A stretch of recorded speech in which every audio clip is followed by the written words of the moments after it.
Hmm. Okay, at the end of the discussion, the students will be able to give examples of situations that demonstrate cravings or earthly desires, which may lead to suffering according to Theravada Buddhism.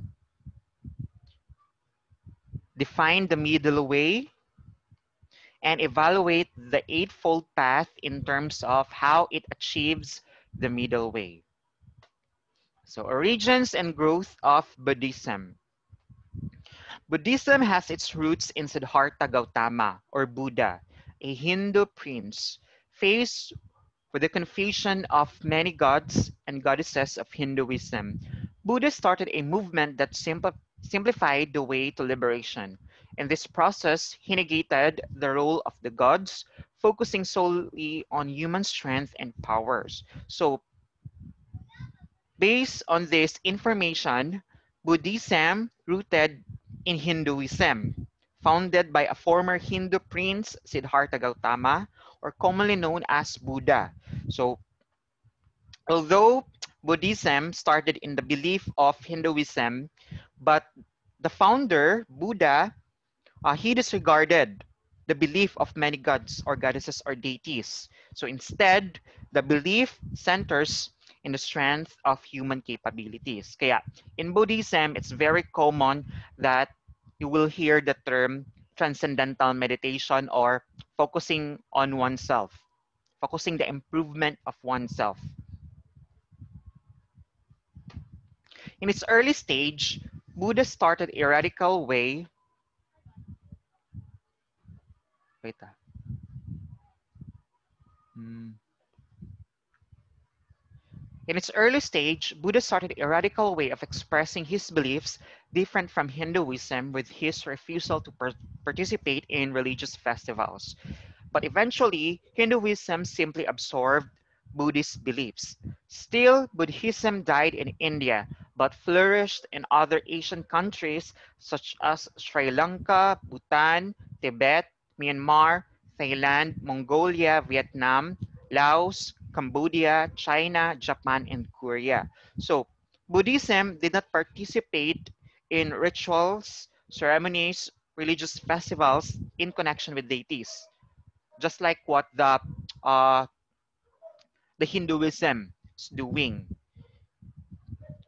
So sa kanila in Buddhism, they disregarded the festivals being practiced in Hinduism because in Buddhism, it focuses on the strength of self. Mas self-improvement yung focus nila. So even though um, hindi siya nag-flourish sa India, but still other Asian countries, doon siya nag-flourish. Kasi sa India, high context kasi itong India na Indian culture. They're very prominent with their ethnical background. So, since Hinduism yung uh, mas prominent sa kanila, kaya Hinduism yung nag-flourish. Like, they are fond of um, worshiping the gods, goddesses, and deities sa Hinduism. I don't know if you're familiar with the film PK ba yun? Yeah, PK, yung si Amir Khan na ano na yung video artista dun sa Bollywood film. Um, it is depicted in the film how Indians are very attached or inclined to their gods and goddesses. Ang rami nilang gods and goddesses deities. As what I have mentioned last dun sa video discussion ko dun sa Hinduism, they have more deities than the days in a year. Kaya it depends upon the people what are going to worship. Okay, the life of Siddhartha Gautama. Gautama Buddha, or simply Buddha, whose birth name was Siddhartha Gautama, was born as the crown prince of Kapilavastu, a small city in Sakya south of Nepal. So ito yung ano, if you're going to look at the map, magkatabi lang itong India at saka Nepal. So Buddha, he was a former crown prince, meaning supposedly he was the one who will inherit the throne. But the thing is, uh, he disregarded his privileged life in order to pursue spiritual enlightenment.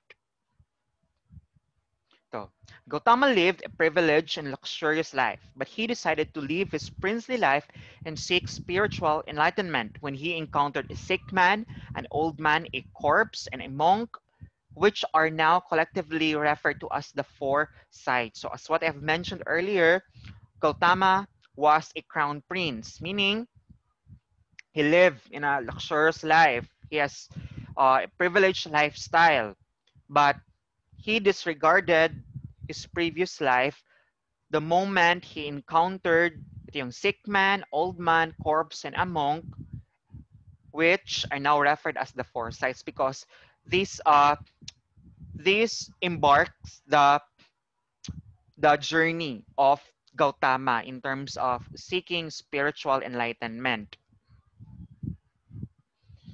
Buddha's spiritual enlightenment is known in Buddhism as the Great Departure.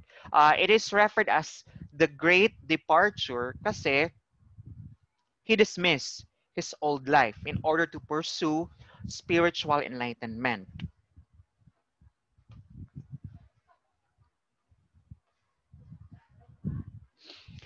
The first three sites comprise Buddha's view of life as suffering, characterized by sickness, senility, and death. These three sites became the pillar of the doctrine of dukkha or suffering. Itong belief ng Buddhism is very particular uh, with the concept of suffering. That's why the journey, most of the Buddhists or all of the Buddhists, yung journey nila, how to endure suffering and how to escape suffering.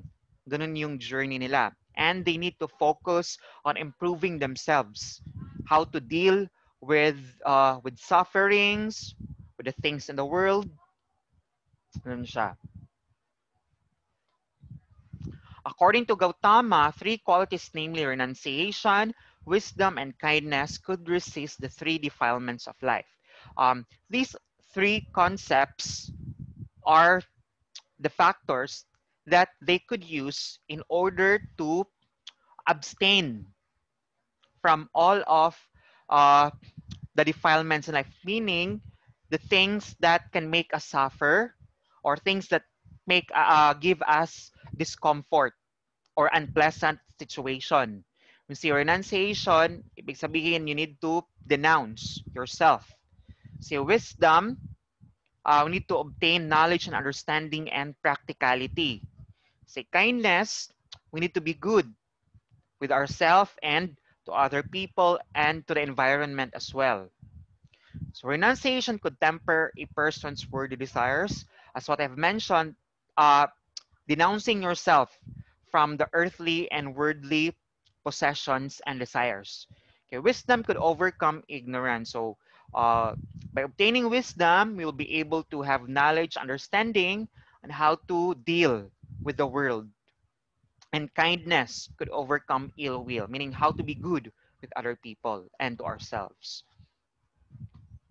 It is a Buddhist belief that overcoming these defilements by cultivating aforementioned qualities can lead to the attainment of nirvana or the state of true happiness and peace. So, abstaining yourselves from worldly and earthly desires, obtaining those three concepts, the renunciation, wisdom, and kindness, could lead us to obtain nirvana or yung obtaining true happiness at saka, peaceful life. Yan yung nirvana para sa kanila. Gautama is also known as Bodhisattva or enlightened being. Buddhi means enlightenment while sattva means being. To become a Bodhisattva, Gautama wandered the Ganges area and found a yoga master. So remember the term, the Great Departure, when he denounced his princely life, yung privileged life niya, being a crown prince. So he journeyed and wanted to seek for more knowledge and wisdom about his spiritual journey. However, he later abandoned the yoga method taught by his master because he believed that yoga would not help him attain nirvana, which was his central goal. Gautama also practiced extreme fasting as a form of asceticism. Okay, so even though Gautama, one of his mentors, ito yung yoga master that he knew when he wandered in the Ganges area, but later on, he disregarded the practice or method of yoga. Ito yung exercise, yung empty your mind, ganun siya. Kasi, sa yoga kasi, it's not just about it's not just emptying your mind, but you need to be one with anong term nun? Yung sa previous discussion, be one with the supreme being. Ganun siya. Sa Buddhism, it's different. Focus sa sarili, not with the deities and gods. He also focused in fasting as a form of asceticism, meaning the practice of self-denial as a measure of personal and spiritual discipline. So that's the way of Gautama in order to discipline himself from abstaining his worldly and earthly desires in order to grow spiritually. After fasting, he decided to pursue the middle way, or a life without luxury, not devoid of the barest necessities. Buddhists believe that after several days of meditation beneath the Bodhi tree beside a small river, Gautama attained enlightenment. So, uh, sa principles and methods ni Gautama, he wants to pursue the middle way, which means in this specific process of obtaining spiritual enlightenment is you're going to denounce luxurious life, luxurious materials, mga earthly materials, but you just have to need or possess things that you'll be needing in order to live. Yung mga basic needs lang yung dapat i-possess mo or inherit mo.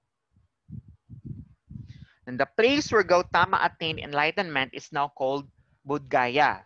After receiving enlightenment, it was believed that the Lord of Death named Mara had tempted Gautama. So, there's a story in the journey of Gautama similar with Jesus Christ. Remember when Jesus Christ had a fasting for 40 days in the wilderness?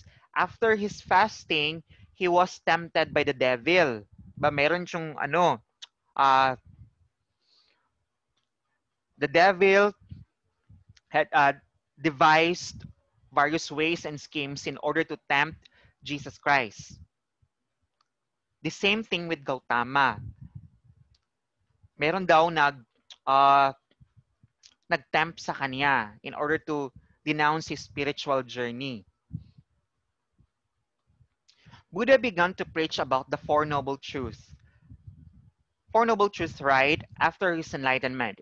His disciples increased rapidly in number and he encouraged them after their own experience of nirvana to proclaim the Four Noble Truths to others. So this is the very central of their belief, itong Four Noble Truths.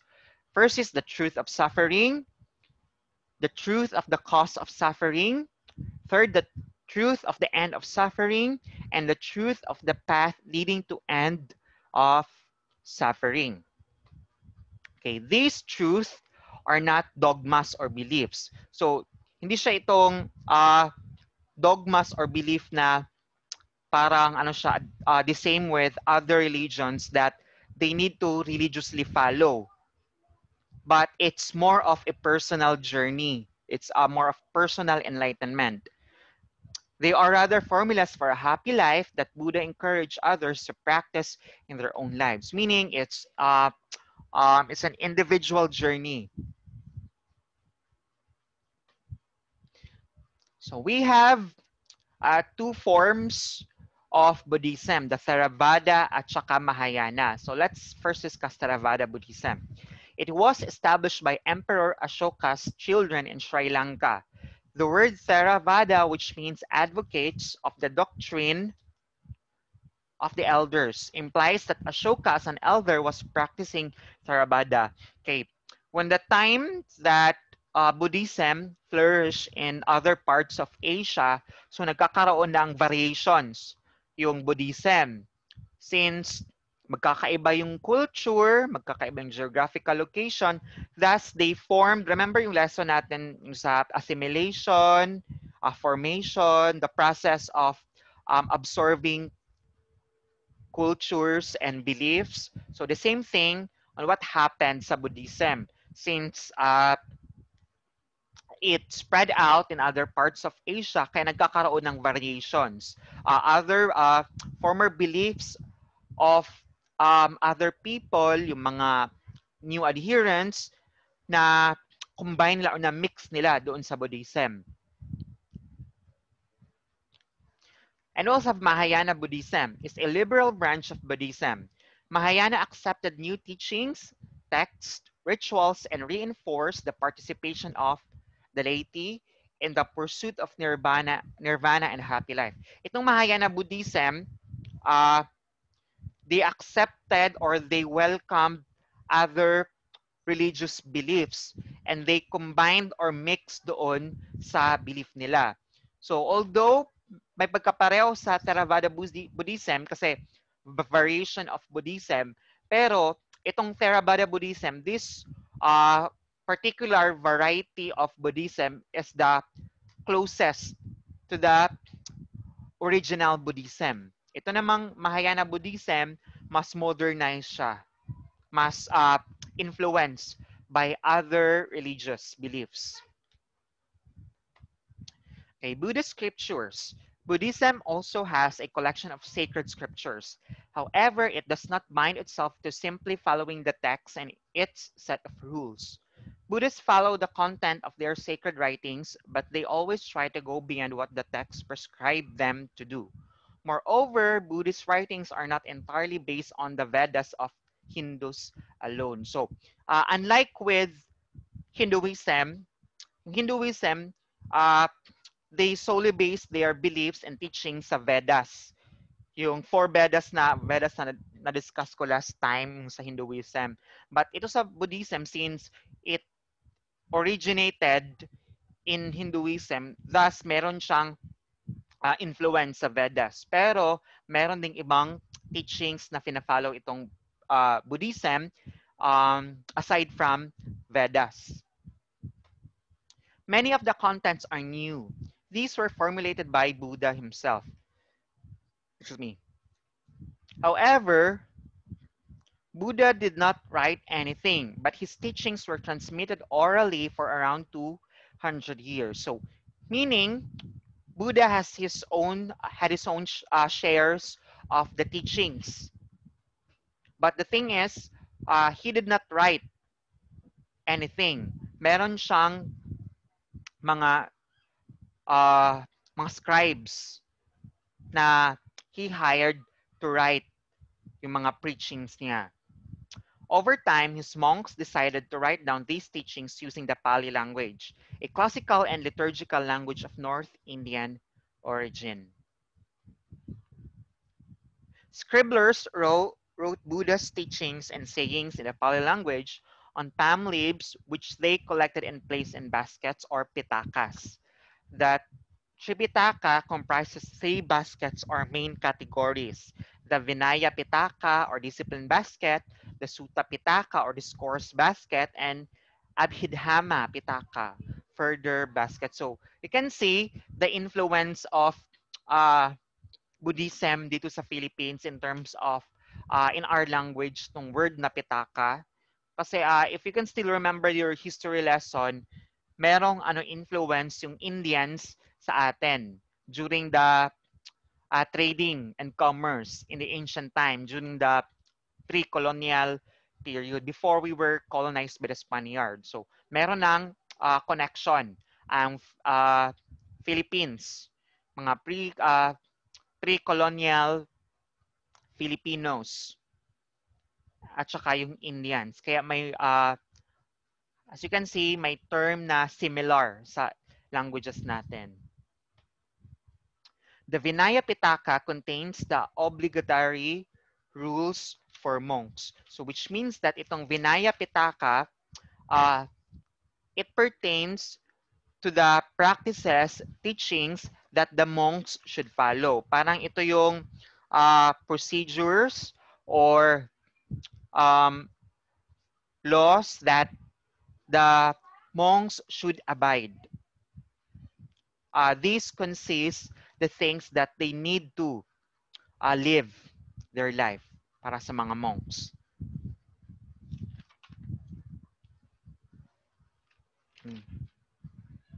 You also have the Sutta Pitaka. On the other hand, contains teachings on various subjects in dialogue form. So, dito meron siya mga stories, may mga poems and songs dedicated to Buddha. We also have Abhadhyama Pitaka. Contains the expanded and elaborated fundamental teachings of Buddha. It contains yung mga point of views, analysis of the teachings of Buddha, and it also contains the Four Noble Truths, itong Abhidhamma Pitaka. And let's proceed to the Four Noble Truths. The Four Noble Truths are considered the beginning of the Buddhist doctrinal tradition and the essence of Buddha's teachings. These truths are: life is a suffering, suffering is caused by desire, suffering is an end, and there is a way to end suffering. So it contains the central doctrines in Buddhism, itong Four Noble Truths. The first noble truth explains that life is suffering.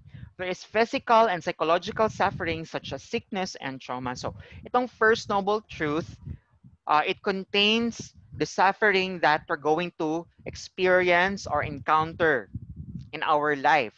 It could be physical suffering, psychological suffering, spiritual suffering, any form of suffering. Itong first noble truth.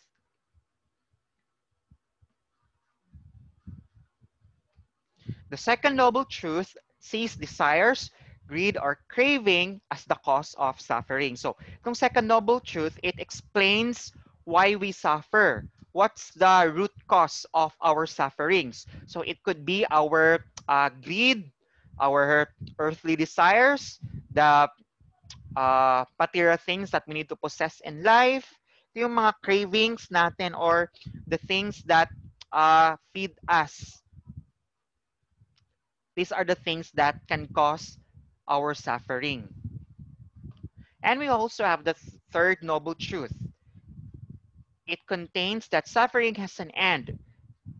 There is hope for a cure to human misery. The solution seems easy, that is to stop all the desires and cravings. Itong third noble, sorry, kung scratch akong nose na ako'y allergic rhinitis. Anyway, let's proceed.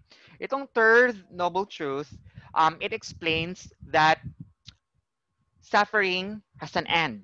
There's a remedy. There's a way in order to escape suffering. In first noble truth, it explains the suffering that we're going to encounter or experience. The second, the root cause of our sufferings. Ito namang third noble truth, it explains the way how to solve our suffering. So in this specific noble truth, it emphasizes that the way in order to escape sufferings is to abstain ourselves from earthly desires, from our cravings, the things that feed us, that cannot fully satisfy us.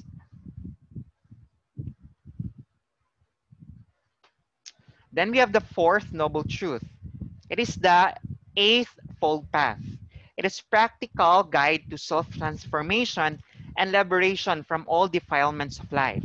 The path transforms the intellectual, ethical, or moral and practical aspects of one's life into liberating condition that is free from pain and suffering. So, itong fourth noble truth, this is the guide in order to transform yourselves, in order to obtain what we need to obtain in order to live a harmonious and peaceful life. Kung sa Buddhism pa, in order to obtain nirvana. So meaning, we should mature intellectually, morally, practically, how we deal with ourselves and other people and environment. So by doing these things, we're going to obtain peaceful life according to the fourth noble truth. Okay, the eightfold path is divided into three major categories: the morality, meditation, and wisdom. So, morality, there's right of speech, right conduct, right livelihood. In meditation, right effort, right awareness, right meditation, and wisdom, right view, and right intention. When you say right views, um, uh, right views, ito yung the knowledge and understanding that we need to obtain on how to live our life, especially on obtaining the knowledge and wisdom sa, what do you call that, sa noble truth, sa Buddhism. We also have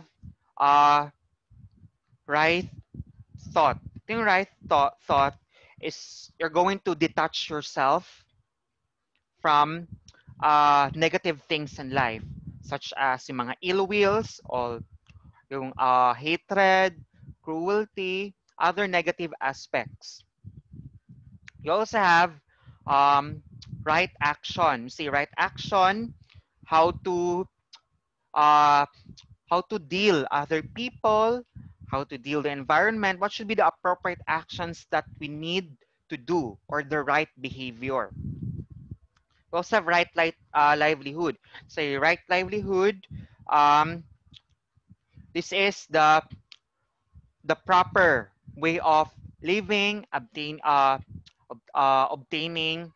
our means in order to live our life. And siya like, we need to free ourselves from yung mga illegal professions, yung mga illegal ways in order to earn our living. We also have right effort. Say right effort, uh, to have clear and calm mind. Right mindfulness. Uh,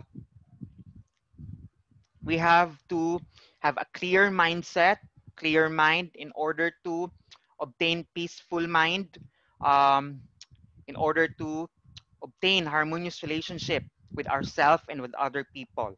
And we also have right concentration. So ito yung mastery of meditation. Buddha described the Four Noble Truths as a means to attain nirvana. Nirvana is not a means to end or goal.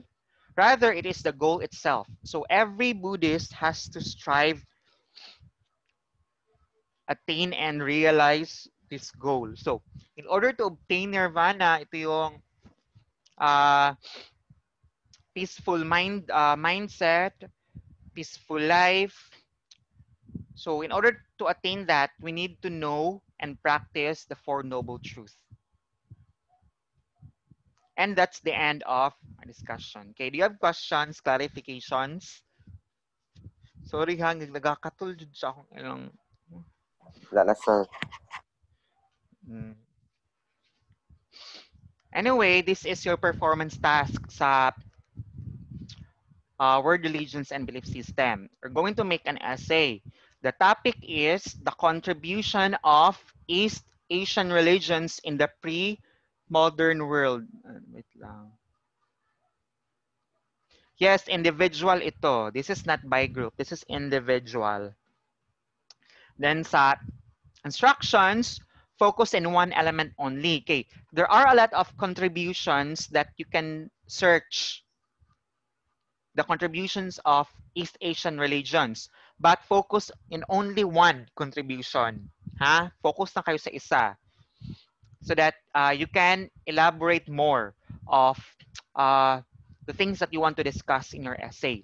Then provide rational arguments and supporting information to suffice your claims. Use the basic parts of writing an essay, my introduction, body, and conclusion, and the other principles in terms of how to write your introduction, how to write your body, how to write the conclusion. Then, in technicalities, A4 yung paper, double space, Arial, font size, font style, then font size 12, and soft copy only. I will post sa Schoology natin. We're going to upload your performance task. Then deadline will be on November 20. That's Friday. Wala nang pre-PT, right? Wag na. Wala nang pre-PT. But if I'm going to check your paper, but if there are things that you need to improve in your paper, then you need to revise your paper. Just like last quarter, may iba sa inyo pina-improve ko or pinaulit. Pero this time, kung okay na yung PT ninyo, may ano lang, minimal corrections lang, then okay na. Pag maraming kailangan improve, then you need to resubmit, revise, then submit your final PT. Are we clear about that? Sir. Okay, sige. So, I'm going to post this sa online course natin sa Schoology, yung course outline, itong PPT ko sa Schoology natin. Okay, wala nang concerns? Wala na, sir. I think that's it. So, tatlo lang kayo. I will note the students who attended first conference. Si Angeli lang, si Jabber. Matik, sir. Ha? Wala, sir. Matik ba na ako? Matik niya. Okay, submit og assessment last quarter. Bawi ko karon, sir. Bantay ha. Okay, sir. Okay. So, wala na. Okay na tayo. Wala plus points ng nadiri karon, sir. Gina-note na ako kung kinsaan nag-ano. For the past 2 meetings, last meeting, first meeting natin yun kasi yung meeting natin supposedly nung last week, hindi na tuloy. So, what I did was, I just posted a pre-recording of the discussion yung sa Hinduism. So, hopefully, kasi I want guys na mag-meet talaga tayo virtually compared sa anong tawag doon? Mag-post lang ng video recording. Kasi mas comfortable ako knowing that there are people on the other side listening to my discussion. Kasi kaysa mag-record ako na buang na magsuyas-tuyas ang sarili dire. So even though dili kay na anak ka, even though ang mga virtual meetings na to dili kay siya na anak ka comfortable sa ako, it's because my strength talaga is yung face to face. Like I really need to see the faces of my students kasi mas na-energize ako mag-discuss. Mas naka-focus ako kaysa naka-computer lang, laptop lang yung Sir, boring, distracted. Masyado akong distracted. Ganun. Tapos I am just here inside my room. Yung system ko, iba yung condition ng system ko kapag nasa bahay. Yung condition ko, nasa bahay lang. Unlike pag nasa school, naka-condition talaga ako mag-work. So, hindi ako ganun ka-condition na magtrabaho kapag nasa bahay lang. Although, may advantages kasi it's much safer to stay from home, pero yung system ko kailangan siya na change talaga. Tapos I'm still in the process of, hindi pa siya nag-sink in sa akin talaga yung new normal. Sa totoo lang. Kaya medyo uncomfortable ako, nagkaklase online, distracted, hindi ako ganun ka-confident. Ganun siya. So hopefully, your classmates, mag-join sila next meeting. Ano to? Ay, wala tayong virtual sa APP kasi wala tayong schedule natin sa APP Tuesday at Thursday. So Friday naman tayo ngayon. So wala tayong asynchronous yung Friday natin na APP. Tapos I forgot. 'Di ba JM at saka Angeli, kayo yung leaders, you are the respective leaders of your group dun sa digital art poster. Bigyan nyo kayo na yung update sa evaluation ninyo sa group members ninyo. Kayong dalawa, automatic kayo na perfect yung score nyo sa akin sa assignments at saka sa short quizzes. Kasi kayong leaders, kayo yung nag-facilitate para makakomply kayo sa requirement ninyo. But you need to evaluate your members according to their contribution. Nag-post na ako sa sa Schoology. You check yung school sa mukha sa akong ilong. Sa Schoology, nag-post na ko Huwag ka ng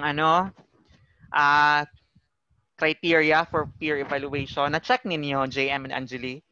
Wala pa, sir. Check na ako later. Nag-post na ko. I-check niyo sa updates yata ako nag-post. Sa updates ko nag-post. Kauban atong groupings og what do you call that? Criteria sa digital art poster. So, i-rate niyo one by one Like for example, i-type ko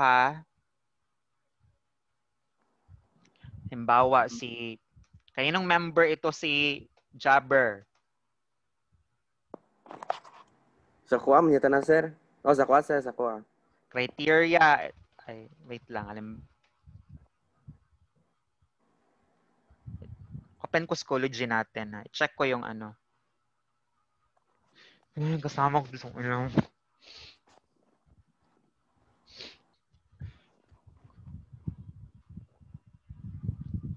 Today's best routine. Kasi ganito, updates.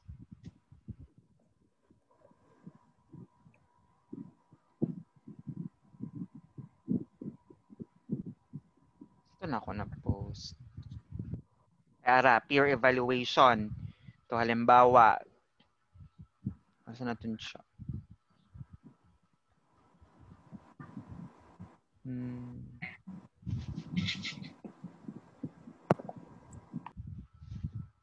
Halimbawa, ito si Jabber. Collaboration. Contribution.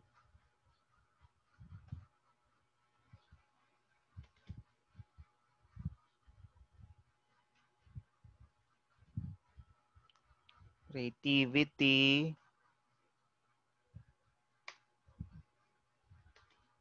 Ay. Ano naman Organization. Ay, wait lang Mali. Ulit ko. Kami mag-ano-ano, sir. Yes, kamo. Leaders. Halimbawa, si Jabber, yung rating mo. Ano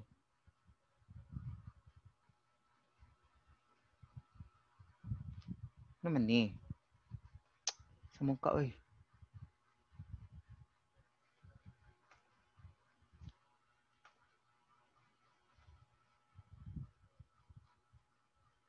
Ano man ni? Ano ni? Sa mukha. Ikadahilan dyan ha.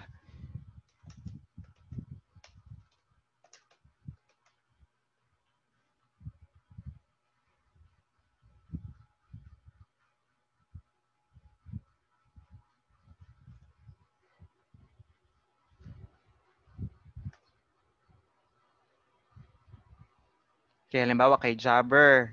Kumuha ni siya, JM. Yes, sir. Pila man mong i-rate, for example, i-rate ni mo siya sa collaboration. Okay. 5 na, sir.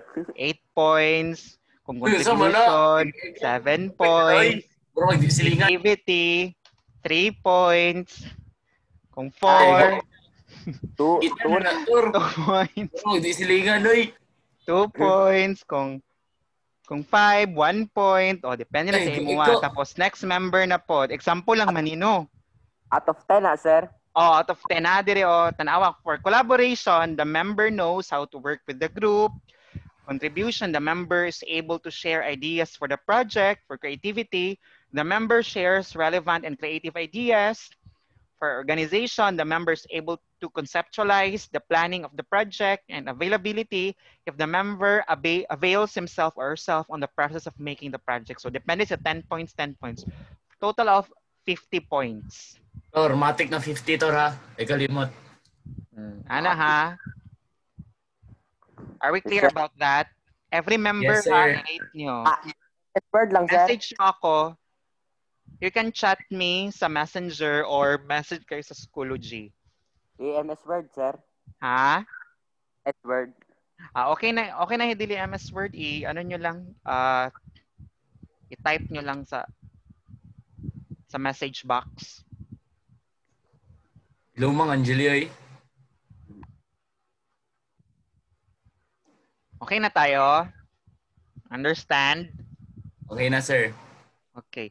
Tapos, yung PDF files ng yung sa comparative analysis, yung dalawang lesson, sa next week ko na i-post. Sa mukha dyan ilong. I think if you have no questions or clarifications or concerns anymore, I think it's a wrap. That's the end of our discussion. So thank you very much for your cooperation, guys. Thank you for joining our conference for this meeting. I hope that anyway, consistent naman itong si Angeli at saka si JM. Si Jabber lang mawala-wala usahay. Ha? Wala. Pilot ka, sir. Ha? Ayo. Okay, I think that's it na. Bye, guys. Thank you. I'm going to end the Bye, sir. conference now.